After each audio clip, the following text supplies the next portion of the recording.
My garden, or should I say my gardens, are spread around my home in Chelmsford, Massachusetts, a suburb about 30 miles northwest of Boston. Half of my gardening area is out in the open, but I also have a fenced-in area where I grow most of my vegetables. The fence is a deterrent to most medium and larger size animals, which is something to think about before you venture too far into gardening. I grow both flowers and vegetables in my gardens. Outside of my fenced area, I have a lot of flowers.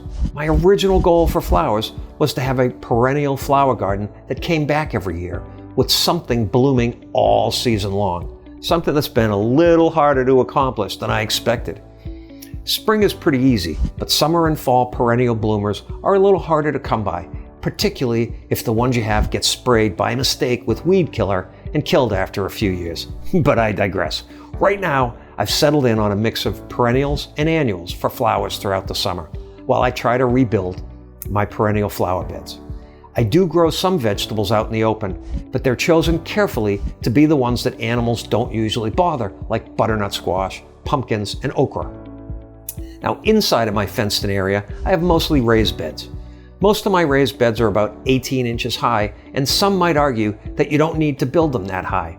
But this turns out to be a great sitting height for both me and my wife, which lets us sit and work on our garden rather than standing and hunching over, which becomes a little more important as you get a little older. Because my gardens are spread around my yard, each spot gets different amounts of sun during the day. It's important to understand that each area is unique, because being successful in gardening means matching the conditions you have with the type of things you decide to grow.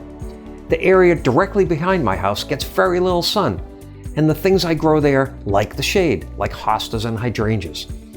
Most of my garden get a decent amount of sun, but some areas get more sun than others. Generally speaking, the more sun you get, the better, and it'll give you more growing options. You should look for the sunny areas available to you and try to use them if possible. While my fenced-in garden is pretty sunny, there are differences in how much sun each section gets, and this changes with the time of the year and seasons.